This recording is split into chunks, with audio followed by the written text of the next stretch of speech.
Welcome to maths very easy. இன்றைக்கி நம்ம centum சீரீஸில் பார்த்தீங்கன்னா ப்ராபபிலிட்டி பற்றி பார்க்க போகிறோம். ஸோ ப்ராபபிலிட்டி பார்த்தீங்கன்னா உங்களுக்கு 8 மார்க் இருக்குது. ஸோ ரொம்ப அப்படியே தட்டி 8 மார்க்கு தூக்க போகிறோம். இப்போ ப்ராபபிலிட்டியில் சம் சால்வ் பண்ணுறதுக்கு முன்னாடி அதோட பேசிக்ஸ் முதல்ல பார்த்துக்குவோம். பேசிக்ஸ் பார்த்துட்டு போயிட்டோம்னா அப்புறம் சம் கடகடன்னு ஓடி போயிடலாம். ஸோ ப்ராபபிலிட்டி பேசிக்ஸ் என்னென்னா ரேண்டம் எக்ஸ்பெரிமெண்ட்டு. ரேண்டம் எக்ஸ்பெரிமெண்ட்னா அப்படின்னா என்னென்னா ஒரு அவுட்கம் இருக்குது. இப்போ ஒரு எக்ஸ்பெரிமெண்ட் பண்ணுறோம், அதோட அவுட்புட்டை ப்ரிடிக்ட் பண்ண முடியலன்னா அது ரேண்டம் எக்ஸ்பெரிமெண்ட். உதாரணத்துக்கு ஒரு காயினை டாஸ் பண்ணுறோம், டெய்லாங்கிறது நம்மளால் ப்ரிடிக்ட் பண்ண முடியாது. அப்போ அது ஒரு ரேண்டம் எக்ஸ்பெரிமெண்ட். ஒரு டையை ட்ரோ பண்ணுறோம், 1 விழுகலாம், 2 விழுகலாம், 3 விழுகலாம், 5 விழுகலாம், 6 எதுனா விழுகலாம், என்ன விழுகுன்னு நம்மளால் சொல்ல முடியாது. ஸோ இந்த மாதிரி எக்ஸ்பெரிமெண்ட்லாம் பார்த்தீங்கன்னா random experiment. So random experiment அடுத்து சாம்பிள் ஸ்பேஸு. சாம்பிள் ஸ்பேஸ்னால் என்னென்னா set of all possible outcomes. அந்த எக்ஸ்பெரிமெண்ட்டில் என்னென்ன அவுட்கம்லாம் வருமோ அதுதான் வந்து சாம்பிள் ஸ்பேஸு. உதாரணத்துக்கு 2 காயினை டாஸ் பண்ணுறீங்க. 2 காயின் டாஸ் பண்ணால் நமக்கு என்னென்ன அவுட்கம் வரலாம்? முதல் காயினில் ஹெட்டு, 2வது காயினில் ஹெட் வரலாம். இல்லை முதல் காயினில் ஹெட்டு, 2வது காயினில் டெய்ல் வரலாம். இல்லை முதல் காயினில் டெய்லு, 2வதுல ஹெட் வரலாம். இல்லை ரெண்டுமே டெய்லாக வரலாம். ஸோ இந்த 4 அவுட்கம்மை தவிர வேறு எதுவுமே அதில் வர வாய்ப்பு இல்லை. அப்போ 2 காயினை டாஸ் பண்ணுறதுக்கு சான்ஸ் ஸ்பேஸ் பார்த்தீங்கன்னா இதுதான். இதே ஒரு டையை ரோல் பண்ணுறோம், அதுக்கு சான்ஸ் ஸ்பேஸ் என்ன? 1 வரலாம், இல்லை 2 வரலாம், இல்லை 3 வரலாம், இல்லை 4 வரலாம், இல்லை 5 வரலாம், 6 வரலாம். ஸோ சாம்பிள் ஸ்பேஸுங்கிறது என்னென்னா அதில் என்னென்ன பாசிபிள் அவுட்கம் இருக்கும் அந்த எக்ஸ்பெரிமெண்ட்டில், அதுதான் சாம்பிள் ஸ்பேஸு. இப்போ வந்து சாம்பிள் ஸ்பேஸ் தெரியுது, அதில் வந்து எத்தனை நம்பர் ஆஃப் அவுட்கம்ஸ் அப்படிங்கிறத பார்க்குறதுக்கு ஃபார்முலா பார்த்துருவோம். இப்போ வந்து ஒரு காயினை டாஸ் பண்ணுறீங்க, டாஸ் பண்ணிங்கன்னா அதில் அவுட்கம் பார்த்தீங்கன்னா ஹெட்டு டெய்ல் 2 அவுட்கம் தான் வரும். அப்போ மொத்த அவுட்கம் வந்து ஒரு காயினை டாஸ் பண்ணும்போது நமக்கு 2 அவுட்கம் தான். இப்போ இதே n காயின்ஸ் இருக்குன்னா நமக்கு ஒரு காயினுக்கு 2 அவுட்கம் இருக்குது. அப்போ n காயின்ஸ்னா 2n அவுட்கம்ஸ் வரும். உதாரணத்துக்கு 3 காயின் எடுத்துக்கோங்க, அப்போ 2/3 8 அவுட்கம்ஸ் வரும். அப்போ 3 காயின் டாஸ் பண்ணால் அதுக்கு நம்ம 8 அவுட்கம்ஸ் வரப்போகுது. ஸோ இந்த 8 அவுட்கம்ஸ் எப்படி எழுதுறது? ஸோ 8 அவுட்கம்ஸு அது எப்படி எழுதுறது? இந்த 8 இருக்குது, 8ல் பாதி எவ்வளவு? 4. அப்போ 4 ஹெட் எழுதிங்க, ஹெட்டு 4 டெய்ல் எழுதிக்கோங்க. அடுத்து 4ல் பாதி எவ்வளவு? 2. அப்போ 2 head 2 tail, 2 head 2 tail, 2 head 2 tail. அப்புறம் 2ல் பாதி எவ்வளோ? 1. அப்போ ஹெட்டு டெய்லு, ஹெட்டு டெய்லு.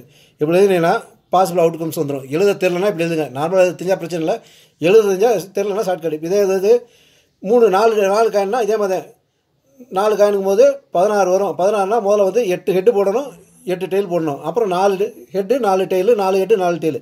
அந்த மாதிரி எழுதுனீங்கன்னா அவுட்கம்ஸாக எழுதிடலாம். ஸோ 3 காயின்னா 2/3. இந்த 2ங்கிறது number of outcomes of coin, head tail. இந்த 3 நம்பர் ஆஃப் காயின்ஸு. ஸோ இதுதான் நம்பர் ஆஃப் அவுட்கம்ஸ். இதே டையாக இருந்தால் எப்படி கண்டுபிடிக்கிறது? ஒரு டைக்கு பார்த்தீங்கன்னா அவுட்கம் பார்த்தீங்கன்னா 6 அவுட்கம் வரும். 1 2 3 4 5 6. அப்போ n நம்பர் டைஸ்னா 6/n. இந்த 6ங்கிறது ஒரு டையோட அவுட்கம், என்னங்கிற நம்பர் ஆஃப் டைஸு. இப்போ 2 டைனா 6/2 36 அவுட்கம்ஸு. அப்போ 1,1 1,2 1,6 இந்த மாதிரி வந்து பார்த்தீங்கன்னா மொத்தம் 36 அவுட்கம்ஸ் வரும். ஸோ இப்படி தான் வந்து நம்பர் ஆஃப் அவுட்கம்ஸு எத்தனைங்கிறத தெரிஞ்சுக்கலாம் formula.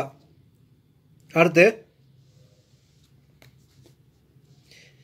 Sample space of tossing 3 coins once is same different as tossing of 1 coin 3 times.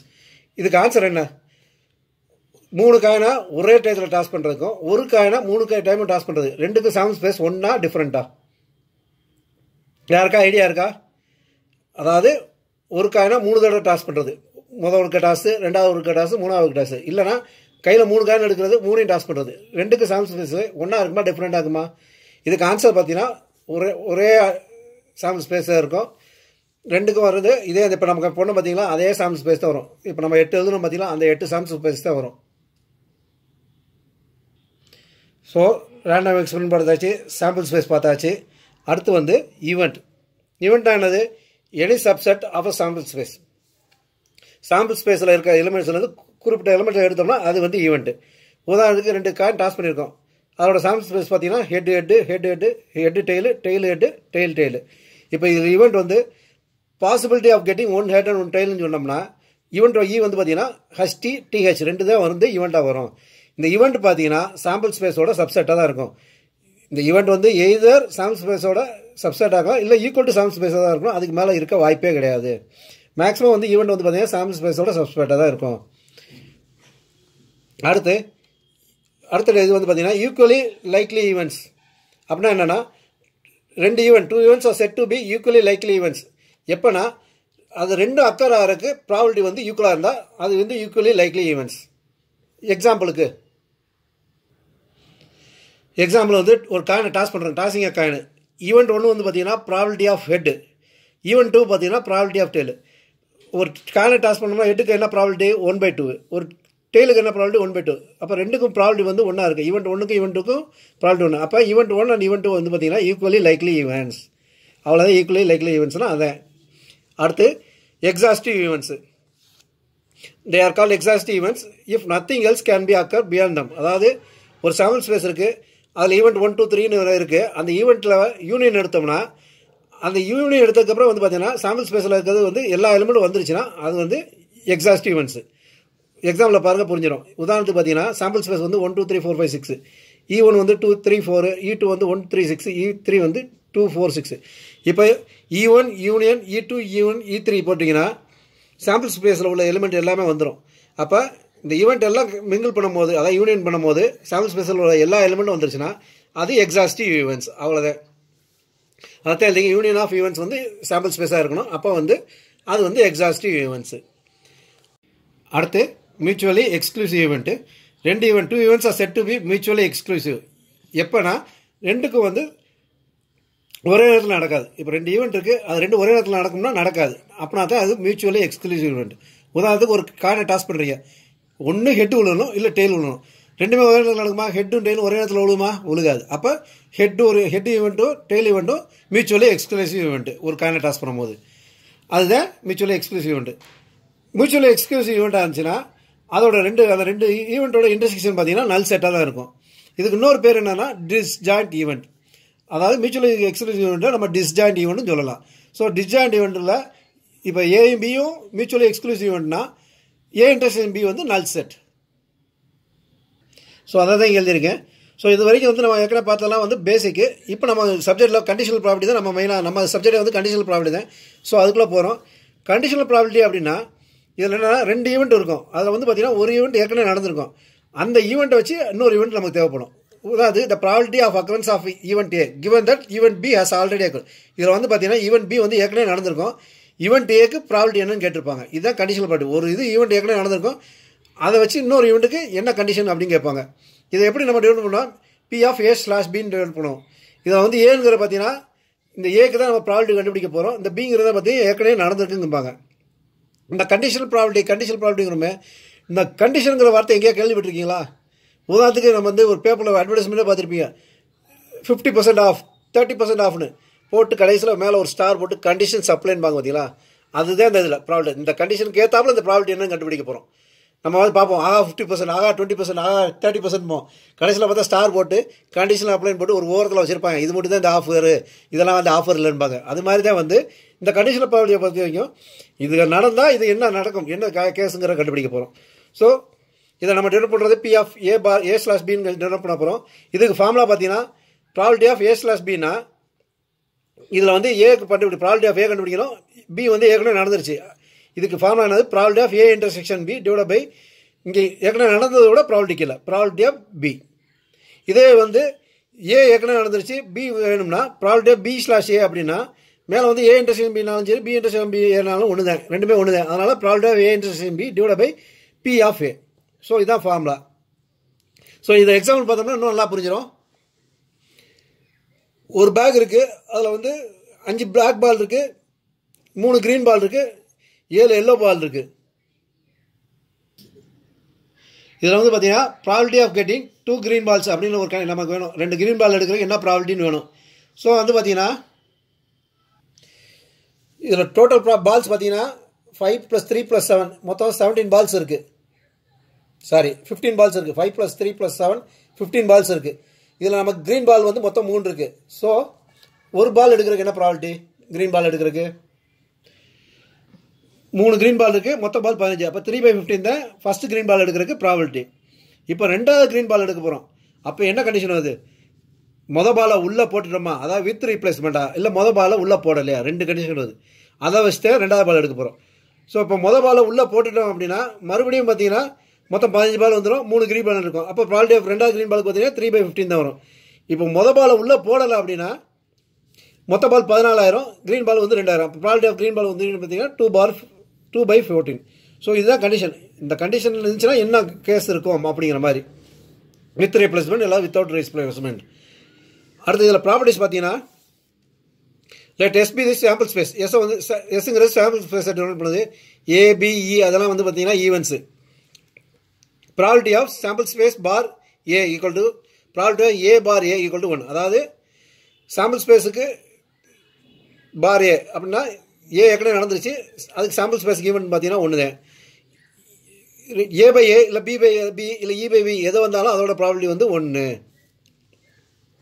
Probability of A slash B அதாவது ஏ காம்ப்ளிமெண்ட் பி வந்து பார்த்தீங்கன்னா 1 minus probability of A slash B. இங்கே A complement இருக்குது, அது வந்து என்ன வரும் 1 minus A probability of A. இப்போ probability of A equal to A வெறும் ப்ராபபிலிட்டி ஆஃப் ஏ டேஷ்னா equal to 1 minus probability of A போடுவோம் பார்த்தீங்கன்னா அதே மாதிரி தான். Probability of A dash slash B வந்து பார்த்தீங்கன்னா 1 minus probability of A slash B. அதே மாதிரி பார்த்தீங்கன்னா இன்னொரு ரொம்ப important formula probability of A union B slash E அப்படின்னு இருந்துச்சுன்னா இதை வந்து எப்படி பிரிக்கலாம்னா probability of A slash E plus probability of A slash B B slash E minus probability of A intersection B slash E. அதாவது இந்த இயை வந்து முதல்ல ஏ கீழே probability of A slash E plus probability of B slash E minus இது ரெண்டுக்கு யூனியன்கிறது intersection probability of A intersection B slash E. இது ஃபார்முலா நான் வச்சுக்கோ, இந்த ஃபார்முலா நிறைய யூஸ் பண்ணுவோம். இப்போ ஏயும் பியும் மியூச்சுவலி எக்ஸ்க்ளூசிவ் ஈவெண்ட்னா ஏ இன்டர்செக்ஷன் பி என்ன வரும் 0 ஆயிரும். அப்போ ப்ராபபிலிட்டி ஆஃப் ஏ இன்டர்செக்ஷன் 0னால A union B slash E வந்து என்ன ஆயிரும் probability of A slash E plus probability of B slash இன்னு வந்துடும். ஸோ மியூச்சுவலி எக்ஸ்க்ளூசிவ் ஈவெண்ட்னா இன்டர்செக்ஷன் 0 ஆகிறனால ஃபார்முலா வந்து இப்படி மாறிடுது. அதுபோக 2 ஃபார்முலா நம்ம ஏற்கனவே யூஸ் பண்ணது. என்சிஆர் ஃபார்முலா என்னது? என்சிஆருக்கு ஃபார்முலா என்னது? n factorial divided by r factorial into n minus r factorial. இது என்சிஆருக்கு ஃபார்முலா. அதாவது probability of A union B equal to probability of A plus probability of B minus probability of A intersection B. இதெல்லாம் நம்ம some solve பண்ணும்போது use ஆகும், அதனால் நான் வச்சுக்கோங்க. அடுத்து பார்த்தீங்கன்னா அடுத்து நம்ம பார்க்குற பார்த்தீங்கன்னா மல்டிப்ளிகேஷன் தியரம் ஆன் ப்ராபபிலிட்டி. இது 2 விதமாக பிரிக்கலாம். டிபெண்ட் வித்தவுட் ரீப்ளேஸ்மெண்ட் அதாவது வித்தவுட் ரீப்ளேஸ்மெண்ட், இண்டிபெண்ட் அதாவது வித் ரீப்ளேஸ்மெண்ட். ஸோ முதல்ல டிபெண்ட் பார்ப்போம், அதாவது வித்தவுட் ரீப்ளேஸ்மெண்ட். இதுக்கு ஃபார்முலா பார்த்தீங்கன்னா P of E intersection F வந்து பார்த்தீங்கன்னா பி ஆஃப் இ அதாவது எந்த ஈவெண்ட் மூலம் நடக்குதோ அது வந்து ப்ராபபிலிட்டி, அந்த ஈவெண்ட்டோட ப்ராபபிலிட்டி. இதில் வந்து ஈவெண்ட் மூலம் நடந்துச்சுன்னா probability of E dot probability of event எஃப்க்கு ரிலேட்டட் டு இ அதாவது எஃப் ஸ்லாஷ் இ. இதில் வந்து இ ஈவெண்ட் மூலம் நடந்துக்கு. இதே எஃப் ஈவெண்ட் மூலம் நடந்துச்சுன்னா P of F into P of E slash F. இது ஃபார்முலா. அதே இது வித் ரீப்ளேஸ்மெண்ட் இருந்துச்சுன்னா வித் ரீப்ளேஸ்மெண்ட் அதாவது இண்டிபெண்ட் ஈவெண்ட்னா P of E intersection F பார்த்தீங்கன்னா P of E into P of F. Without ரீப்ளேஸ்மெண்ட்னா எஃப் வந்து ரிலேட்டட் டு இ வரும். வித் ரீப்ளேஸ்மெண்ட்னா 2 தனித்தனியாக வரும். இதை நல்லா புரியறதுக்கு எக்ஸாம்பிள் செய்கிறேன். இப்போ எக்ஸாம்பிள் செய்யும் போது பார்த்தீங்கன்னா இது 2 கிளியர் ஆயிரும். ஒரு பேக்கில் 4 ரெட் பால் இருக்குது, 6 பிளாக் பால் இருக்குது, 7 க்ரீன் பால் இருக்குது. மொத்தம் பார்த்தீங்கன்னா பாலோட கவுண்ட் பார்த்தீங்கன்னா 17 இருக்குது. இதில் வந்து நமக்கு ப்ராபபிலிட்டி வந்து 2 பிளாக் பால் எடுக்கிறதுக்கு ப்ராபபிலிட்டி கேட்டிருக்காங்க. ஸோ இதில் வந்து ஃபஸ்ட் கண்டிஷன் வந்து வித்தவுட் ரீப்ளேஸ்மெண்ட்டில் செய்வோம்.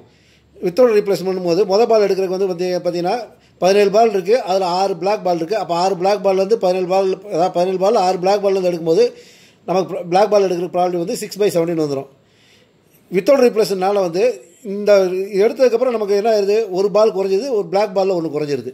அப்போ டோட்டல் பால்ஸ் வந்து 16 ஆகுது. பிளாக் பால் 5 இருக்கும்போது 2வது பிளாக் பால் எடுக்கிறது பார்த்தீங்கன்னா 5/16. ஸோ மல்டிப்ளிகேஷன் தியரம் படி 6/17 இன்ட்டு 5/16. இது என்னது? இது வந்து P of F slash C, அதாவது முதல் ஈவெண்ட்டை டிபெண்ட் பண்ணி வர ப்ராபபிலிட்டி இது. அதனால் வந்து இதில் மல்டி பண்ணும்போது நமக்கு ப்ராபபிலிட்டி வந்து 15/136 வருது. இதுதான் வந்து வித்தவுட் ரீப்ளேஸ்மெண்ட். அதாவது வித்தவுட் ரீப்ளேஸ்மெண்ட் பண்ணும்போது என்ன ஆயிரும், முதல் ஈவெண்ட்டை டிபெண்ட் பண்ணி தான் 2வது ஈவெண்ட்டோட ப்ராபபிலிட்டி சொல்லுவோம். முதல் ஈவெண்ட்டில் என்ன இருக்குது, ஒரு பால் எடுத்துடுறோம். அப்போ அந்த ஒரு பால் கவுண்டை குறைச்சி தான் 2வது ஈவெண்ட்டில் வருது. இதே வந்து வித் ரீப்ளேஸ்மெண்ட்னா என்ன ஆகும்னா முதல் பிளாக் பால் எடுக்கிறதுக்கு 6/17 தான். திருப்பி உள்ளே வச்சிடறோம் பாலை பேக்கில். அப்போ திருப்பி அதே பால் 17 பால்ஸ் இருக்க போது, அதே 6 பால்ஸ் இருக்க போது. அப்போ 2வது 6/17 தான். அப்போ இது ரெண்டுமே வந்து இஎஃப் வந்து இன்டர்வியூ, அதாவது ரெண்டுமே வந்து இதுக்கு அதுக்கு ரிலேட் ஆகாது. அதாவது இது எப்படி சொல்கிறதுனா ஈக்கு எஃப்பும் டிபெண்ட் ஆகலை. அதனால் வந்து நமக்கு ரெண்டுக்கும் வேறு அதே ப்ராபபிலிட்டி வருது. இதோட ஆன்சர் பார்த்தீங்கன்னா 36/289. ஸோ இதுதான் இண்டிபெண்ட் ஈவெண்ட்டுக்கும் டிபெண்ட் ஈவெண்ட்டுக்கும் உள்ள டிஃப்ரென்ஸு. அதாவது வித் ரீப்ளேஸ்மெண்ட்டுக்கும் வித்தவுட் ரீப்ளேஸ்மெண்ட் டிஃப்ரென்ஸு. இப்போ இதிலே வந்து பார்த்தீங்கன்னா 2 ஈவெண்ட் வச்சு பார்த்தோம். 3 ஈவெண்ட்னா எப்படி வரும்? So P of E intersection F intersection G. இதில் வந்து பார்த்தீங்கன்னா முதல்ல இ இன்டர்செக்ஷன் நடந்துருச்சு, அப்போ பி ஆஃப் இ. அப்புறம் எஃப் இன்டர்செக்ஷன் வந்து depending on E, P of F slash E. அப்புறம் G intersection depending on E and F, அப்போ P of G slash E intersection F. So இதான் ஃபார்முலா. அதை வேறு இப்படியும் ரிப்ரசன்ட் பண்ணலாம், அதாவது இ இன்டர்செக்ஷன் இஎஃப்னு போட்டுக்கலாம். அதை ரிப்ரசன்ட் பண்ணுறதை இங்கே காமிச்சிருக்கேன். அடுத்து இதே இது வித் ரிப்ளேஸ்மெண்ட் ஆச்சு, வித்தவுட் ரிப்ளேஸ்மெண்ட். வித் ரிப்ளேஸ்மெண்ட்னா அதுக்கு ஃபார்முலா வந்து P of E intersection F intersection ஜினா P of E into P of F into P of G. இதான் மல்டிப்ளிகேஷன் தியரம் ஆஃப் ப்ராபபிலிட்டி. ஓகேயா? இதில் நோட் பார்த்துக்கோங்க. If E and F are independent events, இது நம்ம சம்மில் சால்வ் பண்ணும்போது பி ஆஃப் எஃப் ஸ்லாஷ் இக்கு வந்து பி ஆஃப் எஃப் போட்ட மாதிரிலாம் அதை தான் எழுதியிருக்கேன். ரெண்டுமே இண்டிபெண்டன்ட் ஈவெண்ட் இருந்தால் B of F slash E வந்து பார்த்தீங்கன்னா பி ஆஃப் எஃப் தான் இருக்கும். அதே மாதிரி இ அண்ட் எஃப் வந்து இண்டிபெண்டன்ட் ஈவெண்ட்ஸ் இருந்துச்சுன்னா இ காம்ப்ளிமெண்ட்டும் எஃப் காம்ப்ளிமெண்ட்டும் இண்டிபெண்டன்ட் ஈவெண்ட்டாக தான் இருக்கும். இ காம்ப்ளிமெண்ட்டும் எஃப்பும் இண்டிபெண்டன்ட் ஈவெண்ட்டாக தான் இருக்கும். இயும் எஃப் காம்ப்ளிமெண்ட்டும் இண்டிபெண்டன்ட் ஈவெண்ட்டாக தான் இருக்கும். இது ஏதாவது 1 மார்க் கொஸ்டின் வரும், அதனால் வந்து மைண்டில் வச்சுக்கோங்க. அடுத்து total probability law. If an event A can occur with n mutually exclusive and exhaustive events b1 b2 b3 ... bn, then probability of a வந்து என்னன்னா probability of a intersection b1 plus probability of a intersection b2. இது formula முதல்ல பார்த்துக்கோங்க. இதை புரியறதுக்கு exam சொல்லி தரேன். probability of a intersection b3 ... probability of a intersection bn. இந்த a intersection b1 எப்படி எழுதலாம்? probability of b1 into probability of a slash b1. இது அதே மாதிரி தான் probability of b2 into probability of a slash b2 ... probability of bn into probability of a slash bn. So இது formula. இது எப்படி இதை புரிஞ்சுக்கிறதுக்கு பார்த்தீங்கன்னா ஒரு எக்ஸாம்பிள். ஒரு 3 பேக் எடுத்திருக்கீங்க, பேக் 1, பேக் 2, பேக் 3. இதில் வந்து பார்த்தீங்கன்னா இது ஏங்கிற ஆப்பிள், பிங்கிற பனானா. 4 ஆப்பிள் இருக்குது, இதில் 6 பனானா இருக்குது. இதில் 6 ஆப்பிள் இருக்குது, இது 5 பனானா இருக்குது. இதில் 3 ஆப்பிள் இருக்குது, இதில் 2 பனானா இருக்குது. இப்போ நமக்கு ப்ராபபிலிட்டி என்ன கேட்குறாங்கன்னா total probability of selecting and ஆப்பிள்னு கேட்டிருக்காங்க. ஸோ இது ஆப்பிளை செலக்ட் பண்ணுறதுக்கு என்ன ப்ராபபிலிட்டி, டோட்டல் ப்ராபபிலிட்டி கேட்டிருக்காங்க.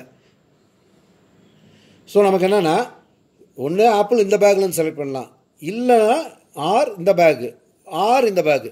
ஸோ இந்த ஆர்னு வந்தாலே எப்பயுமே வந்து ப்ளஸ் சைன் தான். ஸோ அதனால தான் இதுக்குரிய ப்ராபபிலிட்டி என்ன ப்ளஸ், இதுக்குரிய ப்ராபபிலிட்டி என்ன ப்ளஸ், இதுக்குரிய ப்ராபபிலிட்டி என்ன ப்ளஸ் போடுறோம். புரியுதா? ஆறுங்கிறது வந்து என்னென்னா எப்பயுமே ப்ளஸ் சைனை ரெப்ரசன்ட் பண்ணும். ஸோ இதில் வந்து பார்த்தீங்கன்னா probability of bag 1, probability of bag 2, probability of bag 3 என்ன மொத்தம் 3 பேக் இருக்குது. அப்போ பேக் 1 எடுக்கிறதுக்கு என்ன ப்ராபபிலிட்டி 1/3, பேக் 2 எடுக்கிறதுக்கு என்ன ப்ராபபிலிட்டி 1/3, பேக் 3 எடுக்கிறதுக்கு என்ன ப்ராபபிலிட்டி 1/3. அப்போ 1/3 பேக் எடுக்கிறதுல இந்த ப்ராபபிலிட்டி கண்டுபிடிக்கணும். 1/2 இது ப்ராபபிலிட்டி 1/3க்கு இந்த ஆப்பிள் எடுக்கிறது, இந்த இதில் 1/3க்கு இது ஆப்பிள் எடுக்கிறது. ஸோ இதை வச்சு தான் டோட்டல் ப்ராபபிலிட்டி கண்டுபிடிக்க போகிறோம். ஸோ இது 3 ஈவெண்ட் எழுதுகிறோம். Probability of A equal to probability of bag 1 into probability of A apple வந்து பேக் 1லேருந்து எடுக்கிறதுக்கு, பேக் 1லேருந்து எடுக்கிறதா அதோட probability, plus probability of bag 2 into probability of apple in bag 2, plus probability of bag 3 into probability of apple in bag 3. அதாவது back 3லேருந்து apple எடுக்கணும். அப்போ back இதுக்கு வந்து எனக்கு சொன்ன ப்ராபபிலிட்டி என்னது 1/3. ஏ பை ஆப்பிள் வந்து பேக் 1லேருந்து எடுக்கிறது என்ன ப்ராபபிலிட்டி, அதில் வந்து மொத்தம் பார்த்தீங்கன்னா 10 இது, அதாவது 10 ஐட்டம் இருக்குது, இதில் 4 இருக்குது. அப்போ 4/10 வரும். இங்கே பார்த்தீங்கன்னா 6/11 வரும். இங்கே பார்த்தீங்கன்னா 5/3 வரும், அதாவது 3/5 வரும். ஸோ நான் முதல்ல சொன்னது probability of bag 1, probability of bag 2, probability of bag 3 வந்து 1/3. அப்போ 1/3 into 4/10 plus 1/3 into 6/11 plus 1/3 into 3/5.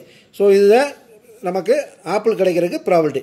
இந்த பேக்லேருந்து எடுத்துக்கலாம், அல்லது இந்த பேக்லேருந்து எடுத்துக்கலாம், இல்லது இந்த பேக், இந்த ப்ளஸ்ங்கிற அல்லது ஆறுங்கிறத ரெப்ரசன்ட் பண்ணோம். ஸோ இதைத்தான் டோட்டல் ப்ராபபிலிட்டிங்கிறோம். அதே ஃபார்மாவை n நம்பர் ஆஃப் ஐட்டம்ஸுக்கு எழுதியிருக்கோம், அவ்வளோதான். அடுத்து பேஸ் தியரம். இதுக்கு முன்னாடி பார்த்தோம் பார்த்தீங்கன்னா டோட்டல் ப்ராபபிலிட்டி. அதில் என்னென்னா இதுக்கு முன்னாடி பார்த்தாலாம் வந்து பார்த்தீங்கன்னா ஒரு ஈவெண்ட் நடந்திருக்கு, அந்த ஈவெண்ட்டுக்கு ரிலேட்டடாக இன்னொரு ஈவெண்ட் போனோம். ஆனால் இங்கே வந்து பார்த்தீங்கன்னா நாங்கள் முதல்ல வந்து இப்போ அந்த பேக் எடுத்தோம், 3 பேக் கேஸே எடுத்துக்கோங்க. இந்த 3 பேக்கில் வந்து நம்ம ஆப்பிள் எடுக்கணும்னு எடுத்தோம். இப்போ என்னென்னா ஆப்பிள் தான் எடுக்க போகிறது கன்ஃபார்மு. ஆனால் பேக் 3லேருந்து எடுத்தால் என்ன ப்ராபபிலிட்டி, இல்லை பேக் 2லேருந்து எடுத்தால் என்ன ப்ராபபிலிட்டி, அதாவது ரிவர்ஸில் கேட்குற மாதிரி. ஆப்பிள் தான் எடுக்க போகிறோம், ஆனால் அது வந்து பேக் 2வாக தான் இருக்கணும், அதுக்கு என்ன ப்ராபபிலிட்டி அப்படி பார்க்க போகிறோம். ஸோ அதுக்கு ஃபார்முலா முதல்ல பார்த்துக்கோங்க. அதே பேக் கண்டிஷன் வச்சு உங்களுக்கு ப்ரூவ் பண்ணுறேன். இது எக்ஸாம்பிள் பண்ணுறேன். E1, E2, E3, En வரைக்கும் ஈவெண்ட்ஸ் இருக்குன்னு வச்சுக்கோங்க. Probability of EI slash A அப்படின்னா அந்த அந்த இப்போ பேக்னா 3 பேக்னா பேக் 1, பேக் 2, பேக் 3 தான் இந்த ஈங்கிறது. இது வந்து ஆப்பிள் எடுக்கிறது equal to probability of E I into probability of A slash E I. இங்கே வந்து இஐ ஸ்லாஷ் ஏ, இங்கே வந்து பார்த்தீங்கன்னா A slash E I divide by probability of E one into probability of A slash E one plus probability of E two into probability of A slash E two dot dot dot probability of E N divide by probability of A slash E N. எல்லா ஈவெண்ட்டுக்கும் கீழே எழுதணும். E1லேருந்து எத்தனை event இருக்கோ, 2 ஈவெண்ட்னா 2 event, 3 ஈவெண்ட்னா 3 event, 4 ஈவெண்ட்னா 4 event. மேலே வந்து நமக்கு எந்த event இப்போ வந்து பேக் 1ன்னு கேட்டிருந்தாங்கன்னா பேக் 1ஓட ஈவெண்ட் எழுதணும். பேக் 2 கேட்டிருந்தாங்கன்னா பேக் 2, பேக் 3 கேட்டால் பேக் 3ஓட எழுதணும். ஸோ எக்ஸாம்பிள் பார்த்தீங்கன்னா புரிஞ்சிடும். இப்போ மேலே இருக்க எக்ஸாம்பிளே பார்த்துக்கோங்க. நமக்கு என்ன கேட்டுங்க, 2வது பேக்லேருந்து எடுக்கிறதுக்கு என்ன ப்ராப்ளம் எடுக்கும். இப்போ 2வது பேக்லேருந்து ஆப்பிள் எடுக்கணும், அது வந்து 2வது பேக்கில் இருக்கணும். அப்படின்னா பேக் வந்து 2வது பேக்கில் இருக்கணும், ஆனால் ஆப்பிள் எடுக்கணும். ஸோ ஆப்பிள் வந்து கீழே போயிருது, 2வது பேக்கில் இருக்குது. அப்போ இதுக்கு வந்து என்னன்னா probability of bag 2 into probability of apple from bag 2 divide by probability of bag 1 into probability of apple from bag 1 plus probability of bag 2 into apple from bag 2 plus probability of bag 3 into apple plus bag 3. So அந்த formula apply பண்ணி பார்த்துருக்கீங்களா? நமக்கு வேண்டிய apple எடுக்கணும், ஆனால் அது back 2லேருந்து எடுக்கணும் அப்படிங்கிற கேஸ் வரும்போது பேஸ் யூஸ் பண்ண போகிறோம். அப்போ என்ன பண்ணுறோம், பேக் 2ஓட ப்ராபபிலிட்டி ஆப்பிள் வந்து பேக் 2லேருந்து எடுக்கிற ப்ராபபிலிட்டி, பேக் கீழே வந்து மற்ற எத்தனை ஈவெண்ட்ஸ் இருக்கோ அதை ஃபுல்லாக எழுத போகிறோம், அடிஷனில் போட போகிறோம். இதுதான் ஃபார்முலா. ஓகேயா? இதை இங்கே சப்ஸ்டிட் பண்ணி காமிச்சிருக்கேன். Probability of bag 2 by A equal to 1/3 into 6/11. இது பேக் 2 உடைய ப்ராபபிலிட்டி. கீழே வந்து டோட்டல் ப்ராபபிலிட்டி கண்டுபிடிச்ச பார்த்தீங்கன்னா அது ஃபுல்லாக போகிறோம். 1/3 into 4/10 plus 1/3 into 6/11 plus 1/3 into 3/5. So இதுதான் ஃபார்முலா. ஓகேயா? இதுபோக வந்து உங்களுக்கு 4th சாப்டரில் வந்து பார்த்தீங்கன்னா, அதாவது 4th எக்ஸசைஸில் பார்த்தீங்கன்னா ரேண்டம் வேரியபிள் ப்ராபபிலிட்டி டிஸ்ட்ரிபியூஷன் மட்டும் வரும். ரேண்டம் வேரியபிளை நம்ம எப்படி டினோட் பண்ணுவோம்னா எக்ஸுங்கிற வச்சு டினோட் பண்ணுவோம். இந்த எக்ஸுங்கிறது என்னென்னா சாம்பிள் ஸ்பேஸை வந்து ரியல் நம்பராக ரெப்ரசென்ட் பண்ணுவோம். Real number of sample space தான் எக்ஸு. ப்ராபபிலிட்டி டிஸ்ட்ரிபியூஷனுங்கிறது என்னென்னா சாம்பிள் ஸ்பேஸ் எடுத்துக்கோம், அதாவது ரேண்டம் வேரியபிள் எடுத்துக்கோம், அதுக்கு ப்ராபபிலிட்டி கண்டுபிடிப்போம். ரேண்டம் வரிசை 1 2 3 வரிசையாக இருந்துச்சுன்னா ரேண்டம் வேரியபிள் வரிசை எழுதி அதுக்கு ஒரு ப்ராபபிலிட்டி கண்டுபிடிக்கிறதா ப்ராபபிலிட்டி டிஸ்ட்ரிபியூஷன். இதை கிளியராக புரிஞ்சுக்கிறதுக்கு ஒரு எக்ஸாம்பிள் எடுத்துக்கோம். டாஸிங் 2 காயின்ஸ், 2 காயினை டாஸ் பண்ணுறோம். அதுக்கு சாம்பிள் ஸ்பேஸ் என்ன வரும், ஹெட் ஹெட், முதல் காயினில் ஹெட்டு, 2வது காயினில் ஹெட்டு, ஹெட்டு டெய்லு இல்லை டெய்ல் ஹெட்டு, டெய்ல் டெய்ல், 4 இது வரும். இப்போ எக்ஸ் வந்து number of heads minus number of tails வச்சுக்கோம். ரேண்டம் வேரியபிள் இந்த எக்ஸுங்கிற வேரியபிளுக்கு என்ன கொடுக்குறோம்னா நம்ம என்ன கொடுக்குறோம், number of heads minus number of tails. அப்போ ஹெட் ஹெட்ஸில் பார்த்தீங்கன்னா முதல் ஹெட்டு 2வது ஹெட்டு, அப்போ நம்பர் ஆஃப் ஹெட்ஸுங்கிறது 2, டெய்ல் வந்து எவ்வளவு 0, அப்போ 2 - 0ங்கிறது ரேண்டம் வேரியபிள் 2. 2வது பார்த்தீங்கன்னா ஹெட்டு டெய்லு, இதில் ஹெட்டு 1 டெய்லு 1, அப்போ 1 - 1 வந்து 0. டிஹெச்லேயும் 1 1 தான், அப்போ 1 - 1 வந்து 0. அடுத்து டிடியில் வந்து பார்த்தீங்கன்னா ஹெட் வந்து 0 டெய்ல் வந்து 2, அப்போ 0 - 2 - 2. அப்போ ரேண்டம் வேரியபிள் பார்த்தீங்கன்னா -2 0 2 வருது. ப்ராபபிலிட்டி ஆஃப் எக்ஸ் வந்து பார்த்தீங்கன்னா மொத்தம் வந்து பார்த்தீங்கன்னா 4 ஈவெண்ட் வருது. 4 ஈவெண்ட்டில் வந்து பார்த்தீங்கன்னா -2ங்கிற ஒரே ஒரு ஈவெண்ட் தான் வருது, அப்போ 1/4. 0ங்கிற 2 ஈவெண்ட்டில் வருது, அப்போ 2/4. இது 2ங்கிறது பார்த்தீங்கன்னா ஒரு ஈவெண்ட்டில் 1/4. இதில் வந்து பார்த்தீங்கன்னா ப்ராபபிலிட்டி ஆஃப் எக்ஸை வந்து ஆட் பண்ணிங்கன்னா ஈக்குவல் டு 1 வரும். ஸோ அதான் உங்களுக்கு P1 P2 P3 என்ன எத்தனை வருதோ அது எல்லாத்தையும் ஆட் பண்ணிங்கன்னா டோட்டலாக வந்து அதோட டோட்டல் வந்து ஈக்குவல் டு 1 வரும். அதே மாதிரி ப்ராபபிலிட்டி வந்து பார்த்தீங்கன்னா இந்த PI போடுறோம் பார்த்தீங்களா, அது வந்து 0க்கும் 1க்கும் நடுவில் இருக்கும். எதர் 0 இருக்கும் இல்லை 1 இருக்கும், இல்லை 0க்கும் 1க்கும் நடுவில் இருக்கும். சாரி 0க்கும் 1 இருக்காது, 0க்கும் 1க்கும் நடுவில் இருக்கும். அது அடிஷன் தான் வந்து 1 வரும். ஸோ இதோட பேசிக்ஸ் முடிஞ்சிருச்சு. அடுத்து சம்ஸ்குள்ளே போவோம். ஸோ இந்த இது வரைக்கும் உங்களுக்கு நான் சொன்னதெல்லாம் நல்லா பிடிச்சிருந்துச்சுன்னா இந்த வீடியோவுக்கு லைக் பண்ணுங்கள், உங்கள் ஃப்ரெண்ட்ஸுக்கெல்லாம் ஷேர் பண்ணுங்கள். இது வரைக்கும் சப்ஸ்கிரைப் பண்ணாதவங்க இந்த வீடியோவுக்கு சப்ஸ்கிரைப் பண்ணுங்கள். ஓகே, சம்ஸ்குள்ளே போவோமா? இது வந்து பார்த்தீங்கன்னா முதல் சம் பார்த்தீங்கன்னா 2021 சாம்பிள் பேப்பரில் வந்தது. The probability of A and B solving a problem independently, note பண்ணிக்கோங்க, இண்டிபெண்ட்லியும் கொடுத்துருக்காங்க. ஆர் 1/3, பி ஆஃப் ஏ வந்து 1/3, பி ஆஃப் பி வந்து பார்த்தீங்கன்னா 1/4 respectively. If both of them try to solve the problem independently, ரெண்டு பேரும் அந்த ப்ராப்ளம் சால்வ் பண்ணுறாங்கன்னா what is the problem that the problem is solved. So 2 பேரும் சேர்ந்து சால்வ் பண்ண போகிறாங்க. ஸோ இதில் என்னென்ன கண்டிஷன் வரலாம், யாராவது ஒருத்தர் மட்டும் சால்வ் பண்ணி இன்னொருத்தர் அமைதியாக உட்காந்துக்கலாம், இல்லை இவர் கொஞ்சம் சால்வ் பண்ணலாம் அவர் கொஞ்சம் சால்வ் பண்ணலாம், இல்லை மூணாவது அதாவது முதல் வந்து ஏ சால்வ் பண்ணலாம், பி வந்து ஒன்றுமே சால்வ் பண்ணாமல் இருக்கலாம். 2வது கேஸு பி சால்வ் பண்ணலாம், ஏ சால்வ் பண்ணாமல் உட்காந்துக்கலாம். 3வது கேஸு ஏயும் பியும் சேர்ந்து கொஞ்சம் கொஞ்சம் சால்வ் பண்ணலாம். இது எப்படி பண்ணுறாங்க நமக்கு தெரியாது நமக்கு. ஸோ நம்ம கண்டுபிடிக்க வேண்டியது என்ன பார்த்தீங்கன்னா probability of A union B ரெண்டு பேரும் சேர்ந்து அந்த ப்ராப்ளத்தை சால்வ் பண்ணுறதுக்கு. ப்ராபபிலிட்டி ஆஃப் ஏ யூனியன் பிக்கு ஃபார்முலா ஆனது probability of A plus probability of B minus probability of A intersection B. இதில் ஏ ப்ராபபிலிட்டி ஆஃப் ஏ கொடுத்துட்டாங்க, ப்ராபபிலிட்டி ஆஃப் பி கொடுத்துட்டாங்க, ஏ இன்டர்செக்ஷன் பி மட்டும் கொடுக்கல. நமக்கு என்ன கொடுத்துருக்காங்க, இண்டிபெண்டன்ட் ஈவென்ட் கொடுத்துருக்காங்க. இண்டிபெண்டன்ட் ஈவென்ட்க்கு ஏ இன்டர்செக்ஷன் பி என்ன வரும், probability of A into probability of B. அப்போ ஏ இன்டர்செக்ஷன் பியை கண்டுபிடிங்க. Probability of A into probability பினா 1/3 இன்ட்டு 1/4 ஈக்குவல் டு 1/2 வந்துருது. ஸோ இப்போ பி ஆஃப் ஏ கிடச்சது, பி ஆஃப் பி கிடச்சது, பி ஆஃப் ஏ இன்டர்செக்ஷன் பியும் கண்டுபிடிச்சிட்டோம். அப்போ பி ஆஃப் ஏ யூனியன் பிக்கு சப்ஸ்டிட் பண்ணுங்க. சப்ஸ்டிட் பண்ணினா 1/3 + 1/4 - 1/12 சிமிலி பண்ணினா ஆன்சர் 1/2. இது மெத்தட் 1.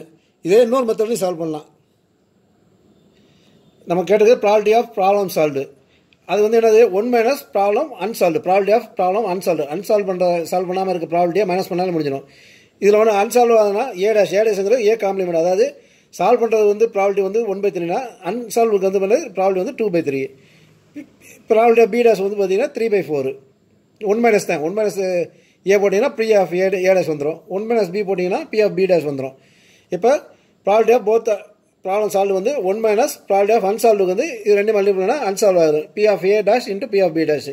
அப்போ 1 - 2/3 இன்ட்டு 3/4 சிமிலி பண்ணிங்கன்னா ஆன்சர் வந்து பார்த்தீங்கன்னா 1/2 வரும். ஸோ இப்படியும் பண்ணலாம், அப்படியும் பண்ணலாம். ஸோ இது வந்து 1 மார்க் கொஸ்டின். அடுத்த question, the probability that it will rain on any particular day is 50%. Find the probability that it rains only on first 4 days of the week. So என்ன கொடுத்துருக்காங்க, ஒரு நாளைக்கு மழை பெய்யறதுக்கு பெர்சன்டேஜ் வந்து 50%. அதாவது நீங்கள் மழை பெய்யறதுக்கு 1/2%, 1/2 சான்ஸு, மழை பெய்யாமல் இருக்குது 1/2 chance. Find the probability that it rains only first 4 days of week. மொத்த வீக்கில் வந்து 7 நாள் இருக்கும். அதில் முதல் 4 நாள் தான் மழை பெய்யுது. ஸோ நமக்கு என்ன அர்த்தம், முதல் 4 நாள் மழை பெய்யுது, அடுத்த 4 நாள் மழை பெய்யலை. முதல் 4 நாள் மழை பெய்யுறது 1/2 இன்ட்டு 1/2 இன்ட்டு 1/2 இன்ட்டு 1/2 ப்ராபபிலிட்டி. அதே அடுத்த 4 நாளைக்கு மழை பெய்யாதுக்கிறது 1/2 into 1/2 into 1/2. So probability of rain in first 4 days வந்து பார்த்தீங்கன்னா முதல் 4 நாளைக்கு மழை பெய்யுறது 1/2 இருக்குது. இது ரெண்டுக்கும் ஒரே ப்ராபபிலிட்டி இருக்கனால அதே தான் இன்ட்டு மல்டிபிள். இப்போ இதே வந்து வேறு பெர்சன்டேஜ் கொடுத்தாங்க, 50% கொடுக்காம 30 70 கொடுத்துருந்தாங்கன்னா இதுக்கு வேறு வரும், இங்கே வேறு வரும். இது ரெண்டு ஒரே பெர்சன்டேஜ்னால ரெண்டுமே வந்து 1/2 தான் வருது. So which is equal to 1/2 whole power 7 equal to 1/128 answer. அடுத்த third sum, from the set 1 2 3 4 5 2 numbers a and b, a not equal to b, ரெண்டு நம்பர் எடுக்கிறோம், ஏ பின்னு எடுக்கிறோம். ஏ வந்து பிக்கு A B not equal are chosen at random. The probability that A by B is an integer. So ஒரு set கொடுத்துருக்காங்க. இதில் ஏங்கிற ஒரு நம்பர் எடுக்கிறோம், பிங்கிற ஒரு நம்பர் எடுக்கிறோம். ரெண்டு வேறு வேறு நம்பர் எடுக்கணும். கண்டிப்பாக அந்த நம்பர் எடுத்தாக்க வரும் ஏ பை பி கண்டுபிடிக்கணும். அது இன்டிஜராக பார்க்கணும். இதுக்கு என்ன ப்ராபபிலிட்டின்னு கேட்டிருக்காங்க. ஸோ இதுக்கு ஆன்சர் பார்த்தீங்கன்னா 1/4. எப்படின்னு பார்ப்போம். முதல்ல சாம்பிள் ஸ்பேஸு. இப்போ வந்து உதாரணத்துக்கு ஏ வந்து 1 எடுத்துக்கிறீங்க. அப்போ பி வந்து என்ன இருக்கலாம், ரெண்டு மற்ற எலிமெண்ட்டை வச்சு பண்ணணும். 2 3 4 5. அப்போ ஏ 1னா 1/2 1/3 1/4 1/5 4 எலிமெண்ட் வரும். அதே மாதிரி ஏ 2ன்னு நினச்சிங்கன்னா இதில் வந்து 1/1 மட்டும் வராது. ஏன்னா A not equal to B. A 2ன்னு எடுத்தீங்கன்னா 2/1 2/2 மட்டும் வராது. 2/3 2/4 2/5. ஏன்னா A is not equal to B. அதனால் அப்போ இது வந்து பார்த்தீங்கன்னா 3/1 3/2 3/3 வராது. 3/4 3/5. 4/1 4/2 4/3 4/4 வராது. 4/5 5/1 5/2 5/3 5/4 5/5 வராது. ஸோ இதுதான் வந்து நமக்கு சாம்பிள் ஸ்பேஸ். இந்த கொடுத்துருக்க பர்டிகுலர் கண்டிஷனுக்கு சாம்பிள் ஸ்பேஸ் இதுதான் வரும். இப்போ நமக்கு இதில் வந்து பார்த்தீங்கன்னா ஏ பை பி இன்டிஜராக எதில் வருது பாருங்கள். இதெல்லாம் ஃப்ராக்ஷன் தான் வருது, ரைட்டா. 2/1 இன்டிஜர். அப்போ இது ஒரு கண்டிஷனு. அப்போ 2/1. அடுத்து இதெல்லாம் வராது. 3/1 வரும், அதுவும் இன்டிஜர். அப்போ 3/1. மற்ற இதுவுமே வராது. அப்புறம் 4/1 4/2 அதுவும் இன்டிஜரு. இதெல்லாம் வராது. அப்போ 5/1 இன்டிஜர். அப்போ மொத்தம் ஏ பை பை இன்டிஜராக வர்றதுக்கு 5 கண்டிஷனு. 5 இதுதான் வரும். அப்போ பி ஆஃப் ஏ வந்து இது என் ஆஃப் ஏ வந்து 5 வந்துருச்சு. அப்போ probability of A by B and integer வந்து பார்த்தீங்கன்னா 5 ஹோல் நம்பர் மொத்தம் எத்தனை இருக்குது, 20 இருக்குது. 5/20 விச் இஸ் ஈக்குவல் 1/4 ஆன்சர் 1/4.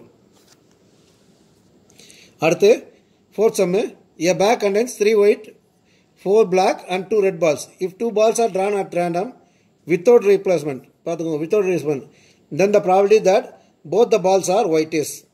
இதுக்கு ஆன்சர் பார்த்தீங்கன்னா 1/12. ஸோ நம்ம ஏற்கனவே எக்ஸாம்பிள் போட்டதே அதை தான் இப்போ போட போகிறோம். ஸோ இது பார்த்தீங்கன்னா 3 ஒயிட் பால் 4 பிளாக் பால் 2 ரெட் பால் இருக்குது. ஸோ மொத்த பால் பார்த்தீங்கன்னா 9 பால் இருக்குது. போத் ஒயிட் பால்னால் மொதல் ப்ராபபிலிட்டி என்னது, 9 பால்லேருந்து 3 பால் எடுக்க போகிறோம். 3 பால்லேருந்து 9 பால் அதாவது 3 ஒயிட் பால்லேருந்து 1 பால் எடுக்க போகிறோம். அப்போ 3/9 வரப்போகுது. வித்தவுட் ரீப்ளேஸ்மெண்ட் பண்ணல. அப்போ என்ன பண்ண போகிறோம்? ஒயிட் பாலில் 1 குறைஞ்சிரும், டோட்டல் ப்ராவலில் 1 குறைஞ்சிரும். அப்போ 2/8. அப்போ 3/9 × 2/8 மல்டிபிள் பண்ணிங்கன்னா 1/12 வரப்போகுது. ஸோ ஆன்சர் வந்து சி. அடுத்து 5th சம் பார்த்தீங்கன்னா கேஸ் ஸ்டடி.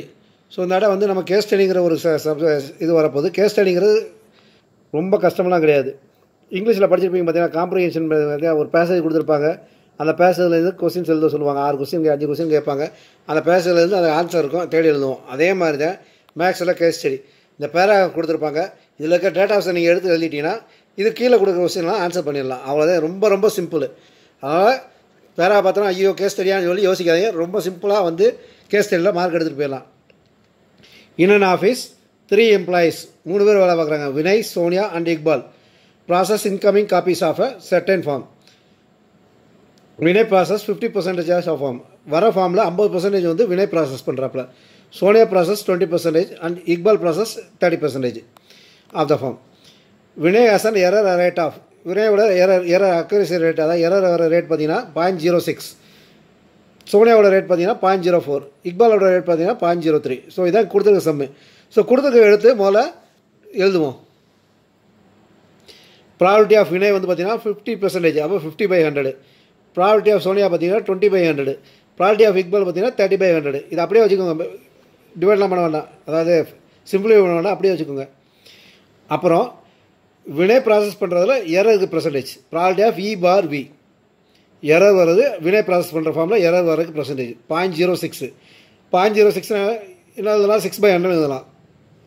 அதே மாதிரி சோனியா ப்ராசஸ் பண்ணுற ஃபார்மில் எரர் வரதுக்கு பாசிபிலிட்டி E/S 4/100. இக்பாலுக்கு அதே மாதிரி ப்ராபபிலிட்டி ஆஃப் E/I வந்து பார்த்தீங்கன்னா 3/100. ஸோ இதுதான் அந்த சம்மில் கொடுத்துருக்காங்க. ஸோ இதை வச்சுக்கிட்டு நமக்கு இனிமேல் கீழே கொடுக்குற சம்ஸ் ஒவ்வொரு சமயம் செய்ய போவோம். ஸோ ஃபஸ்ட் சம் பார்த்தீங்கன்னா, the conditional probability that an error is committed in processing given that Sonia processed the form. இது வந்து பார்த்தீங்கன்னா டைரக்ட் கொஸ்டின். என்ன கொடுத்துருக்காங்க? Error is committed, error commit ஆகிருக்கு. எரர் கமிட் ஆகிருக்கு, யார் ப்ராசஸ் பண்ணிருக்கா? சோனியா ப்ராசஸ். அப்போ என்ன கேட்டிருக்காங்க? P/S கேட்டிருக்காங்க. E/S நம்ம ஏற்கனவே தெரியும், E/Sங்கிறது 4/100. அப்போ 4/100 வந்து 0.04, ஆன்சர் பி. ரொம்ப சிம்பிள், டைரெக்டாக கேட்டிருக்காங்க.